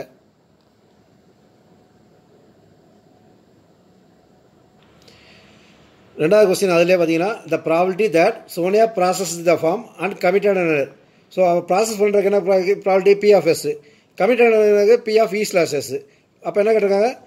P/S × P/E/S கேட்டிருக்காங்க. ஸோ P/Sங்கிறது 20/100, P/E/Sங்கிறது 4/100. மல்டிபிள் பண்ணிங்கன்னா 0.008, ஆன்சர் சி. இதுவும் டைரக்ட் கொஸ்டின் தான். அவள் ப்ராசஸ் பண்ணுற ப்ராபபிலிட்டி, அதில் வந்து எரர் வரதுக்கு ப்ராபபிலிட்டி P/S × P/E/S, அவ்வளோதான். அடுத்து ஸோ இதில் இன்னொரு பாயிண்ட் நோட் பண்ணிக்கோங்க. அண்டுன்னு வந்தால், நம்ம ஏற்கனவே சொன்னேன், ஆறுன்னு வந்துச்சுன்னா ப்ளஸ் வரும், அண்டுன்னு வந்தால் மல்டிப்ளிகேஷன் வரும். ஸோ இது வந்து P/S × P/E/S. இது ஒரு பாயிண்ட் நோட் பண்ணிக்கோங்க. அடுத்த third சப்டிஷனு, the total probability of committing an error in processing the form. So total probability கேட்டிருக்காங்க. அப்போ அதாவது வினய் வந்து ப்ராசஸ் பண்ணும்போது அவருக்கு எவ்வளோ எரர் கமிட் பண்ணுவாப்புல, சோனியா ப்ராசஸ் பண்ணும்போது எவ்வளோ கமிட் பண்ணுவாப்புல, இக்பால் எவ்வளோ ப்ராசஸ் பண்ணும்போது எவ்வளோ. அப்போ மூணுமே வரும். P/E × P/E/V. அதாவது வினய் அவளோட எரர், அண்டு வினயோட எரர், சோனியா அண்டு சோனியாவோட எரர், இக்பால் அண்டு இக்பாலோட எரர். டோட்டலுங்கனால ப்ளஸ். இவங்க ஒன்று இவங்க எரர் கமிட் பண்ணிக்கலாம், அல்லது இவங்க எரர் கமிட் பண்ணலாம், அல்லது இவங்க. ஸோ வந்து டோட்டல் எரர் வந்து ஏற்கனவே பார்த்த மாதிரி ஃபார்முலா அதுதான். P/V × P/E/V plus P/S × P/E/S plus P/I × P/E/I. So எல்லாத்தையும் வேல்யூ இருக்குது, சப்ஸ்டியூட் பண்ணோம்னா 50/100 0.5, 0.5 × 0.006 ப்ளஸ் 0.2 × 0.004 ப்ளஸ் 0.0 × 0.003. சிம்பிளிஃபை பண்ணிங்கன்னா ஆன்சர் வந்து பார்த்தீங்கன்னா 0.047 வரும். ஆன்சர் வந்து பி. அடுத்து அதில் fourth, the manager of the company wants to do a quality check. During the inspection he selects a form at random from the day's output of the process form. if the form selected at random has an error. So manage select பண்ணுறது பார்த்தீங்கன்னா error இருக்குன்னு கொடுத்தாங்க. Find the probability that the form is not prepared by Vinay. So இதில் என்ன கொடுத்துருக்காங்க, error இது வந்து என்ன பேஸ் தியரம் வரப்போகுது. எரர் நடக்குது, அது வந்து வினை செய்யலைங்கிற சொல்லணும். ஸோ வினை செய்யலைங்கிறதுக்கு என்னன்னா 1 மைனஸ் வினை செய்கிறத மைனஸ் பண்ணிட்டோம்னாலே ப்ராபபிலிட்டி கிடைச்சிடும். அதாவது ப்ராபபிலிட்டி ஆஃப் V/E கேட்டிருக்காங்க. அப்போ ப்ராபபிலிட்டி ஆஃப் V/E வந்து பார்த்தீங்கன்னா 1 மைனஸ் ப்ராபபிலிட்டி ஆஃப் V/E, அதாவது V'/E அவங்க கேட்டிருக்க V'/E கேட்டிருக்காங்க. ஏன்னா வினை செய்யலை, V''ங்கிறது V காம்ப்ளிமெண்ட்டு, இல்லைனா விக்கு மேலே இப்படி கோடு போட்டாலும் வரும், அதுதான் V'/E கேட்டிருக்காங்க. ஸோ நமக்கு V'/Eக்கு என்ன பண்ணுறோம், 1 மைனஸ் ப்ராபபிலிட்டி ஆஃப் V/E வந்து கண்டுபிடிச்சா போதும். V/E கண்டுபிடிக்கிறது Bayes the formula probability of V/E equal to probability of V into probability of V/V divide by மற்ற 3 பேர், அதான் மொத்தம் உள்ள 3 பேர் total probability of V into probability of V/V plus probability of S into probability of E/S plus probability of I into probability of E/I. So value substitute பண்ணிங்கன்னா மேலே 50/100 into 6/100 வரும், கீழே 50/100 into 6/100 plus 20/100 into 4/100 plus 30/100 into 3/100. சிம்பிளை பண்ணிங்கன்னா மேலே வந்து பார்த்தீங்கன்னா 300 into 100 into 100 வச்சுக்கோங்க. இது அப்படியே வச்சுக்கோங்க. இதில் வந்து பார்த்தீங்கன்னா 300 ப்ளஸ் 80 ப்ளஸ் 90 வரும். இதுலேயும் வந்து டினாமினேட்டர் பார்த்தீங்கன்னா 100/100 வரும். 2 டினாமினேட்டர் கேன்சல் ஆயிரும். அப்போ மேலே 300, கீழே பார்த்தீங்கன்னா 470. சிம்பிளை பண்ணிங்கன்னா 30/47 வரும். இது வந்து என்னது, வினை வந்து எரர் பண்ணக்கூடிய பாசிபிலிட்டி. அதாவது எரர் உள்ள ஃபார்ம் எடுத்தாச்சு, அது வந்து வினை தான் பண்ணியிருக்காங்கிறது கண்டுபிடிச்சிருக்கோம். வினை பண்ணலாங்கிறது என்னது 1 மைனஸ் 30/47. அப்போ 17/47 வருது. ஆன்சர் வந்து D.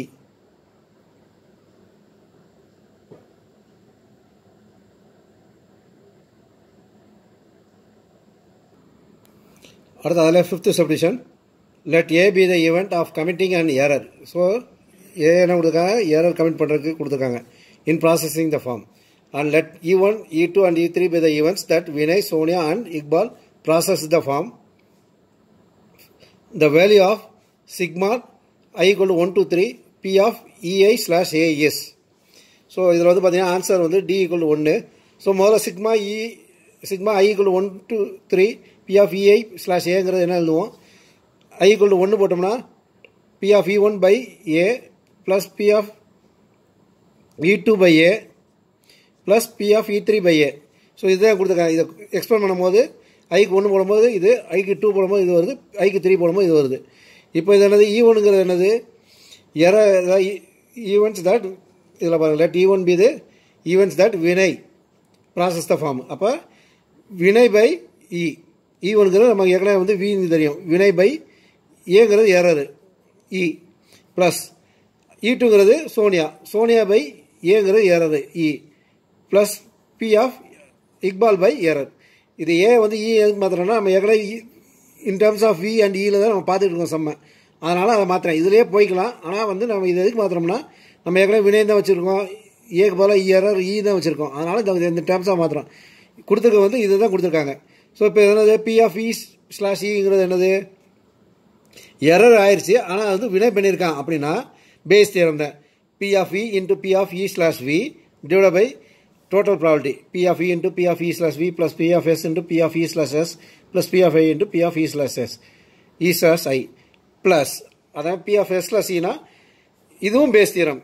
P of S into P of E/S கீழே வந்து இந்த டேர்ம் ஃபுல்லாக அப்படியே வரப்போகுது ப்ளஸ் அதாவது P of I/E வந்து பார்த்தீங்கன்னா P of I into P of E/I divided by கீழே உள்ள டோட்டல் ப்ராபபிலிட்டி. அப்போ கீழே டினாமினேட்டர் பார்த்தீங்கன்னா 3க்கும் ஒன்றா தான் இருக்குது. அப்போ மேலே உள்ள டினாமினேட்டர் ஒன்றா ஆட் பண்ணினா P of E into P of E/V plus P of S into P of E/S plus P of I into P of E/I divided by கீழேயும் பார்த்தீங்கன்னா அதே டைம் தான் வரும். அப்போ மேலேயும் கீழே ஒரே டைம் கேன்சல் பண்ணால் ஈக்குவல் டு 1 வரும். Answer 1 D subdivision. அடுத்தது 6th sum. A refrigerator box contains 2 milk chocolates and 4 dark chocolates. 2 chocolates are drawn at random. Find the probability distribution of the number of milk chocolates. What is the most likely outcome? So நம்ம கடைசி மாதிரி கற்ற random variables probability distribution வந்திருக்கு sum. X be the number of milk chocolates drawn. நமக்கு என்ன கேட்டிருக்காங்க, 2 சாக்லேட்ஸாக drawn, அது வந்து ஒயிட் மில்க் சாக்லேட்டாக இருக்கணும்னு இருக்காங்க. ஸோ வந்து எக்ஸ் ரேண்டம் வேரியபிள் வந்து பார்த்தீங்கன்னா be number of milk chocolates drawn. Milk சாக்லேட்ஸை எம்சின்னு எடுத்துக்கோங்க, டார்க் சாக்லேட் டிசின்னு எடுத்துக்கோங்க. ஸோ அவுட்கம்ஸ் என்ன இருக்கும், 2 எடுக்கிறோம், ரெண்டுமே மில்க் சாக்லேட்டாக வரலாம். இல்லை ஒரு மில்க் சாக்லேட்டு ஒரு டார்க் சாக்லேட்டு, இல்லை ஒரு டார்க் சாக்லேட்டு ஒரு மில்க் சாக்லேட்டு, இல்லை ரெண்டுமே டார்க் சாக்லேட்டாக வரலாம். அப்போ ரேண்டம் வேரியபிள் எக்ஸ் வந்து பார்த்தீங்கன்னா ரெண்டுமே டார்க் சாக்லேட்னா ரேண்டம் வேரியபிள் வந்து 0, ஏன்னா வந்து மில்க் சாக்லேட்லேயே வரல. அடுத்து ஒரு மில்க் சாக்லேட் ஒரு டார்க் சாக்லேட், இல்லைனா ஒரு டார்க் சாக்லேட் ஒரு மில்க் சாக்லேட். இதில் வந்து பார்த்தீங்கன்னா மில்க் சாக்லேட் 1 வருது. அடுத்து 2 மில்க் சாக்லேட்டு வரும்போது மில்க் சாக்லேட் 2 வருது. ரேண்டம் வேரியபிள் வந்து 2. இப்போ property of X, milk chocolate இல்லாத ப்ராபர்ட்டி என்னென்னா மொத்தம் இருக்க சாக்லேட் வந்து பார்த்தீங்கன்னா 2 milk chocolate 4 dark chocolate 6 chocolate.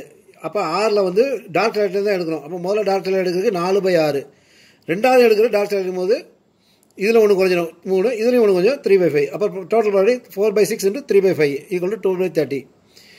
அடுத்த ரெண்டாவது கண்டிஷனில் வந்து பார்த்தீங்கன்னா இது அல்லது 6, அப்போ இது ரெண்டுக்கும் நடுவில் ப்ளஸ் வரும். ஒரு மில்க் சாக்லேட் ஒரு டார்க் சாக்லேட், ஒரு மில்க் சாக்லேட் எடுக்கிறதுக்கு 6ல் வந்து ஒரு மில்க் சாக்லேட்னா 2 மில்க் சாக்லேட்னா 2/6, ஒரு டார்க் சாக்லேட்னா இதில் மட்டும் குறையும், இது அப்படியே இருக்கும் 4/5. ஏன்னா இது டோட்டலில் தான் குறையுது, டார்க் சாக்லேட் அப்படியே ஃபுல்லாக தான் இருக்குது. அப்போ 4/5 ப்ளஸ் அடுத்து ஒரு டார்க் சாக்லேட்னா 4/6 × மில்க் சாக்லேட் அப்படியே தான் இருக்கும்போது இது மட்டும் குறைவு 2/5 மல்டிபிள் 16/30 வரும். அடுத்து 2 மில்க் சாக்லேட்டு முதல்ல வந்து 2/6, அப்புறம் இதுலேயும் ஒன்று குறையும், இதுலேயும் ஒன்று 1/5 மல்டிபிள் 2/30. ஸோ இதில் பார்த்தீங்கன்னா இது 3 கூட்டிங்கன்னா ப்ராபர்ட்டி 1 வந்துடும். ஸோ வந்து ப்ராபர்ட்டி டிஸ்ட்ரிபியூஷன் போட்டோம் 12/30, 16/30, 2/30. மோஸ்ட் லைக்லி எந்த அவுட்கம் ஒரு மில்க் சாக்லேட் ஒரு டார்க் சாக்லேட் வந்தால் மோஸ்ட்லி, ஏன்னா இதான் வந்து ப்ராபர்ட்டி கூட இருக்குது. So most likely outcome is 1 milk chocolate and 1 dark chocolate. அடுத்த sum, given that E and F are events such that probability of E = 0.8, probability of F = 0.7, probability of E intersection F = 0.6, find probability of E dash slash F slash F dash. E dash E complement, F dash F complement. So நமக்கு property of A slash B formula ஆனது property of A intersection B divided by property of B. அப்போ property of E slash E dash slash F dashங்கும் போது இந்த formula இப்படி என்ன வரும், property of E dash intersection F dash divided by property of F. இங்கே B கீழே இருக்குது, கீழே B வந்துடும், இங்கே F கீழே இருக்குது, அதனால் F P of F dash. இப்போ வந்து பார்த்தீங்கன்னா property of E intersection F எப்படி மாற்றலாம், இது தெரியும். ப்ராபர்ட்டி F dash என்ன வரும், 1 - ப்ராபர்ட்டி ஆஃப் F, அது நமக்கு தெரியும். Property of E intersection F எப்படி மாற்றலாம், அதுக்கு தான் இந்த படம். நமக்கு E டேஷ்னா என்னது, ஒரு இதில் சாம்பிள் ஸ்பேஸில் E இருக்குது F இருக்குது. E டேஷ்னா என்னது, ஈயை விட்டுட்டு மற்ற எல்லா இடத்தையும் ஷேர் பண்ணால் E வரும், E டேஷ் வரும். F டேஷ்னா என்ன வரும், Fஐ விட்டுட்டு மற்ற எல்லா இடத்தையும் ஷேர் பண்ணணும், Fஐ விட்டுட்டு மற்ற எல்லா இடத்தையும் ஷேர் பண்ணணும். இப்போ E டேஷ் இன்டர்செக்ஷன் F டேஷ்னா என்ன வரும், இது ரெண்டுக்கு காமனாக உள்ளது எது, இந்த 2 ரிங்கை தவிர மற்ற எல்லா ஏரியா தான் காமன். அதாவது E dash intersection F dash வந்து பார்த்தீங்கன்னா இதுதான் வரும். இதை நம்ம இன்னொரு விதமாக எப்படி எழுதலாம், இது என்னது E யூனியன் F, இந்த ஏரியா. அப்போ 1 - E யூனியன் F தான் E dash intersection F dash, ரைட்டா இல்லையா? அப்போ E dash intersection F dash என்ன எழுதலாம், 1 - E யூனியன் Fன்னு எழுதலாம். ஸோ அப்போ property of E dash intersection F dash வந்து 1 - ப்ராபர்ட்டி ஆஃப் E யூனியன் Fன்னு போட்டுடலாம். ஸோ இது வந்து எப்படி மாறுது, property E dash intersection F வந்து property 1 - property of E union Fவும், இது ப்ராபர்ட்டி ஆஃப் F டேஷ்ங்கிறது 1 - ப்ராபர்ட்டி ஆஃப் Fன்னு மாறிடுது. இப்போ ப்ராபர்ட்டி ஆஃப் U யூனியன் Fக்கு என்ன formula, 1 - property of E + property of F - property of E intersection F. P of E தெரியும், P ஆஃப் F தெரியும், P of E intersection F தெரியும், அதே P ஆஃப் F தெரியும். எல்லாத்தையும் சப்ஸ்டிட் பண்ணினா 1 - 0.8 + 0.7 - 0.6 divided by 1 - 0.7. Simplify பண்ணும்போது ஆன்சர் பார்த்தீங்கன்னா 0.1/0.3 வரும், which is equal to 1/3. Answer 1/3. அடுத்து 8th sum. A speaks truth in 80% cases and B speaks truth in 90% cases. In what percentage of cases are they likely to agree with each other in stating the same fact? So question என்ன கொடுக்குறாங்க, ஏ வந்து 80% கேசஸில் உண்மையாக பேசுவேன், B வந்து 90% கேசஸில் உண்மையாக பேசுவேன். Question என்ன கேட்டாங்க, what percentage of cases they are likely to agree. ரெண்டு பேரும் ஒரு இதை வந்து ஒரே மாதிரி. இப்போ நான் வந்து அதாவது நான் வந்து அக்செப்ட் பண்ணணும், நீங்களும் அக்செப்ட் பண்ணணும். ஒரே இதை அக்செப்ட் பண்ணுற மாதிரி கேஸஸ் எப்போ வரும்?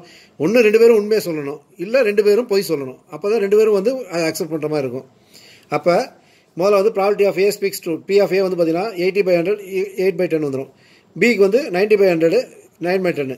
இப்போ ஏ ட்ரூத், அதாவது உண்மை பேசாமல் பொய் பேசுகிறதுனா ஏ டேஷ் வரும். அது வந்து 1 - a ப்ராபபிலிட்டி ஆஃப் ஏ. அப்போ 1 - 8/10 வந்து 2/10 வரும். அப்புறம் பி வந்து பொய் பேசுகிறதுக்கு பி டேஷ் வரும். ப்ராபபிலிட்டி ஆஃப் பி டேஷ் வந்து பார்த்தீங்கன்னா 1 - 9/10 1/10 வரும். ஸோ இதில் வந்து 2 பேரும் ஒரே மாதிரி சொல்கிறதுனா என்ன? 2 பேரும் ஒன்று உண்மையை சொல்லணும், இல்லைன்னா 2 பேரும் வந்து பொய் சொல்லணும். அப்போ P of A into P of B plus P of A dash into P of B dash. So substitute பண்ணிங்கன்னா 8 × 10 × 9/10 ப்ளஸ் 2 × 10 × 1/10. சிம்பிளை பண்ணிங்கன்னா ஆன்சர் வந்து பார்த்தீங்கன்னா 74/100 வரும். ஸோ பெர்சன்டேஜில் கேட்டிருக்காங்க. அப்போ 74%. Percentage of cases they are likely to agree each other. 2 பேரும் ஒரே மாதிரி ஆன்சர் சொல்றதுக்கு பெர்சன்டேஜ் வந்து பார்த்தீங்கன்னா 74. ஸோ 2 பேரும் ஒரே மாதிரி சொல்லணும்னா ஒன்று 2 பேரும் பொய் சொல்லணும், இல்லை 2 பேரும் உண்மை சொல்லணும். அதை தான் இங்கே எழுதியிருக்கோம். ஆன்சர் முடிஞ்சுது. அடுத்த 9th sum. Suppose that 5 men out of 100 and 25 women out of 1000 are good orators. Oratorsனா speech கொடுக்குறாங்க. Assuming that 3 there are equal number of men and women. Find the probability of choosing a good orator. So probability of choosing good orator கொடுத்துருக்காங்க. So orator வந்து ஒன்று மென்னாகவும் இருக்கலாம், இல்லை உமனாகவும் இருக்கலாம். So good ஆரேட்டரா men plus good orator of woman, அதான் நமக்கு கண்டுபிடிக்கணும். So probability of good orator வந்து probability of men into probability of good orator from men, probability of woman into good orator from woman. So நமக்கு என்ன கொடுத்துருக்காங்க? OP இது even of good orator. நம்ம என்ன கொடுத்துருக்காங்க? மென்னில் அவங்க ஆரேட்டராக இருக்கிறதுக்கு 5/100 கொடுத்துருக்காங்க. 100 பேரில் 5 பேர் 5/100. உமனில் ஆரேட்டராக இருக்கிறதுக்கு 25/1000, அதாவது 1000 பேர்த்தில் 25 பேர் 25/1000.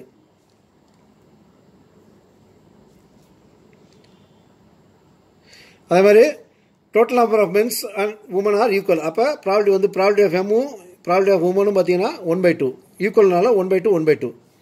ஸோ சப்ஸ்டிட் பண்ணால் முடிஞ்சு போச்சு. P of M into orator good orator and it's belongs to man. P of woman into orator and belongs to woman. Substitute பண்ணிங்கன்னா 1/2 × 5/100 ப்ளஸ் 1/2 × 25/1000. சிம்பிளை பண்ணிங்கன்னா ஆன்சர் 3/80. இதுதான் answer. 10th sum. A and B throw a pair of dice alternately till one of them gets a total of 10 and wins the game. Find the respective probabilities of winning if A starts first. So என்ன செய்கிறாங்க? ஏயும் பியும் டையை draw பண்ண போகிறாங்க. 2 tie draw பண்ணுறாங்க. அந்த 2 டையில் வர கூட்டுத்தொகை வந்து 10 வரணும். 10 வந்தால் கேம் முடிஞ்சிருச்சு. முதல்ல ஏ போடுறாப்புல, அடுத்து பி போடுறாப்புல. எப்போ 10 வருதோ அதோட கேம் முடியுது. இதில் என்ன கேட்குறாங்க? அதில் ப்ராபபிலிட்டி ஏ ஜெயிக்கிறதுக்கு என்ன வின் பண்ணுறதுக்கு எவ்வளோ ப்ராபபிலிட்டி, ப்ராபபிலிட்டி ஆஃப் பி ஜெயிக்கிறதுக்கு என்ன ப்ராபபிலிட்டி கேட்டிருக்காங்க. So number of sample space வந்து பார்த்தீங்கன்னா சாம்பிள் 2 டை ட்ரோ பண்ணும்போது என்ன வரும்? 36 இது வரும் சாம்பிள் ஸ்பேஸில். அப்புறம் என் ஆஃப் சாம்பிள் ஸ்பேஸ் வந்து பார்த்தீங்கன்னா 36. அவுட்கம் என்னது? 10 வரைக்கும் என்னென்ன அவுட்கம் இருக்குது? 4, 6. அதான் முதல் டையில் 4, ரெண்டாவது டையில் 6, இல்லை ரெண்டுலேயுமே 5, 5, இல்லை முதல் டையில் 6, ரெண்டாவது டையில் 4. இது 3 தான் வந்து 10 வர்றதுக்கு அவுட்கம். வேறு என்ன காம்பினேஷன் போட்டாலும் 10ங்கிறது வராது. அப்போ டோட்டல் 10 அவுட்கம்ஸ், அதாவது 10 வர்றதுக்கு அவுட்கம் பார்த்தீங்கன்னா 3 தான். டையில் வந்து பார்த்தீங்கன்னா 1,1 1,2 மொத்தம் 36 எலிமெண்ட் இருக்குது. நமக்கு அவுட்கம் பார்த்தீங்கன்னா 3 தான் ஆகுது. அப்புறம் ப்ராபபிலிட்டி ஆஃப் கெட்டிங் சம் வந்து பார்த்தீங்கன்னா 3/36 which is equal to 1/12. So 10 வரைக்கும் நமக்கு ப்ராபபிலிட்டி பார்த்தீங்கன்னா 1/12. இப்போ இதில் வந்து பார்த்தீங்கன்னா பர்சன் ஏ முதல்ல கன்சிடர் பண்ணுங்கள். பர்சன் ஏ வின் பண்ணுறதுக்கு சான்சஸ் என்ன? முதல்ல வந்து பர்சன் ஏ டை போடுறாப்புல. ஸோ அப்போயே வந்து வின் பண்ணிட்டா அங்கேயே முடிஞ்சிருச்சு. அங்கே வின் பண்ணலை அப்படின்னா ரெண்டாவது கேஸ் என்ன வரும்? போடுறதுல வந்து 10 வரல, அதாவது இந்த ஏங்கிறது 10 வரக்கூடிய சான்ஸு. அப்போ ஏ டேஷ்னா 10 வராதுக்குரிய chance into probability of B. அவரும் வந்து 10 வராது, ஏன்னா ஏ வின் பண்ணுறதுக்கு தான் பார்க்குறோம். அவருக்கும் 10 வராது. மூணாவது இப்போ ஏ போடும்போது வின் பண்ணுறதுக்கு சான்சஸ் ரைட்டா? அப்படி இல்லையா? முதல்ல போட வராமல் இருக்கும், பிக்கு வராமல் இருக்கும், ரெண்டாவதுல ஏக்கு வராமல் இருக்கும், ரெண்டாவது பியில் வராமல் இருக்கும். அப்போ மூணாவது ஏக்கு வரலாம். இப்படியே வரிசையாக கண்டினியூ ஆகிட்டே வரும். இது வந்து எண்டு இல்லாமல் கண்டினியூ ஆகும். ஸோ இதுக்கு வேலையை சப்ஸ்டிட் பண்ணி பார்த்தீங்கன்னா ஏ வர்றதுக்கு சான்ஸு ஏ வந்து வின் பண்ணுறதுக்கு சான்ஸ்னால் 1/12 ஏ முதல் சான்ஸில் ஏ வின் பண்ணலன்னா இது ஏன்னா முதல் சான்ஸில் வின் பண்ணலாம், இல்லைனா ரெண்டாவது சான்ஸில் ஏ வின் பண்ணலாம், இல்லை மூணாவது சான்ஸில் ஏ வின் பண்ணலாம். அதனால தான் ப்ளஸ் வருது. ஸோ ரெண்டாவது சான்ஸில் முதல் போடும் போது வந்து வின் பண்ணலை 11/12, பி வந்து வின் பண்ணல 11/12, அப்புறம் ஏ வந்து வின் பண்ணுறாப்புல 1/12. இதேமாதிரி மூணாவது டைம் பார்த்தீங்கன்னா 11/12 11/12 11/12 11/12 இன்ட்டு 1/12 ப்ளஸ் இதே மாதிரி எக்ஸ்பெண்ட் ஆகும். இப்போ இதில் 1/12 காமனாக எடுத்திங்கன்னா 1/12 into 1 plus 11/12 whole square plus 11/12 whole power 4 plus dot 11/12 whole power 6 வரும். அப்படியே வந்து டாட் போகுது. இது வந்து பார்த்தீங்கன்னா ஜாமெட்ரிக் ப்ராக்ஷன் வழியாக போகுது. ஸோ ஜாமெட்ரிக் ப்ராக்ஷன் படி சம்மு வந்து பார்த்தீங்கன்னா இப்போ வந்து கொடுத்துருக்கிறது வந்து A equal to A plus AR plus AR ஸ்கொயர்னா அதுக்கு சம்மு வந்து பார்த்தீங்கன்னா ஏ டிவைட் பை 1/6. இதில் வந்து ஏ பார்த்தீங்கன்னா 1, ஆர் வந்து பார்த்தீங்கன்னா 11/2 ஹோல் ஸ்கொயர் தான் 6.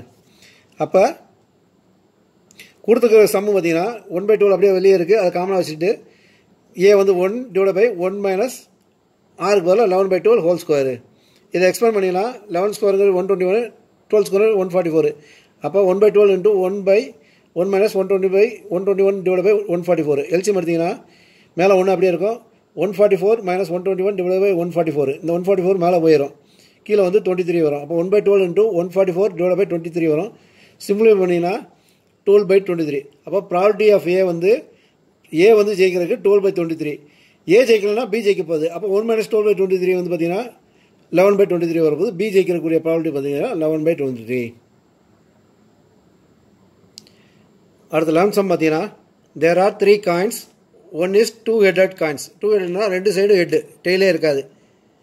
Another is biased coins that comes up to 75% of head. பயாஸ்டுனா ஒன்று வந்து அதிகமாக விழுகும், இதில் வந்து ஹெட் வந்து 75% விழுகும். அப்போ டெய்ல் வந்து 25% தான் விழுகும். அந்த தேர்ட் இஸ் அன்பயாஸ்டு காயின். அன்பயாஸ்டுனா normal coin 50% charge, 50 head 50 tail விழுது chance. One of the 3 coin is chosen at random and tossed. If it is shown head, what is the probability that it was 2-headed coin? So நமக்கு வந்திருக்க result head, அது வந்து 2-headed காயினில் வேணும். இது வந்து base theorem. So even E1 பார்த்தீங்கன்னா 2-headed coin, E2 வந்து பார்த்தீங்கன்னா பயாஸ்டு காயின், E3 பார்த்தீங்கன்னா அன்பயாஸ்டு காயின். இது ஏற்கனவே நம்ம பார்த்தீங்கன்னா எக்ஸசைஸ் சால்வ் பண்ணிப்போம், அதே சம்மந்தம். ஏபி தேவன் தட் ஹெட் அக்கர்ஸ், ஏன்னா ஹெட் தான் அக்கர்ஸ் ஆயிரு சொல்லுங்க ஹெட்டு. பி ஆஃப் E1 வந்து equal to P of E2, அதாவது அது மொதல் காயின், அதாவது 2-headed காயின்லேயே வர ப்ராபர்ட்டியோ இல்லை பயஸ் காயினில் வர ப்ராபர்ட்டியோ இது அன்பயஸ் காயினில் வர ப்ராபர்ட்டியோ எல்லாமே வந்து 1/3. ஏன்னா 3 காயின், அப்போ ஒவ்வொரு காயினுக்கும் 1/3 ப்ராபர்ட்டி. அப்போ பி ஆஃப் E1 வந்து பார்த்தீங்கன்னா equal to P of E2 equal to P of E3 1/3. அதே நேரத்தில் B of A bar E1, அதாவது ஹெட் வரணும், அது வந்து E1ல் வரணும். E1 வந்து ரெண்டு பக்கமும் ஹெட்டு தான், அப்போ ப்ராபர்ட்டி வந்து 1.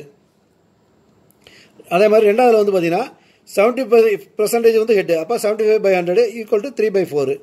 மூணாவது பார்த்தீங்கன்னா அன்பயாஸ்டு காயின், அப்போ 50%, 50/100 equal to 1/2.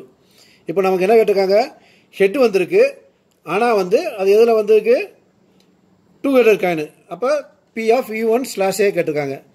So Bayes theorem படி பி ஆஃப் E1/A வந்து என்னன்னா P of E1 into P of A/E1 divide by P of E1 into P of A/E1 plus P of E2 into P of A/E2 plus P of E3 into P of A/E3.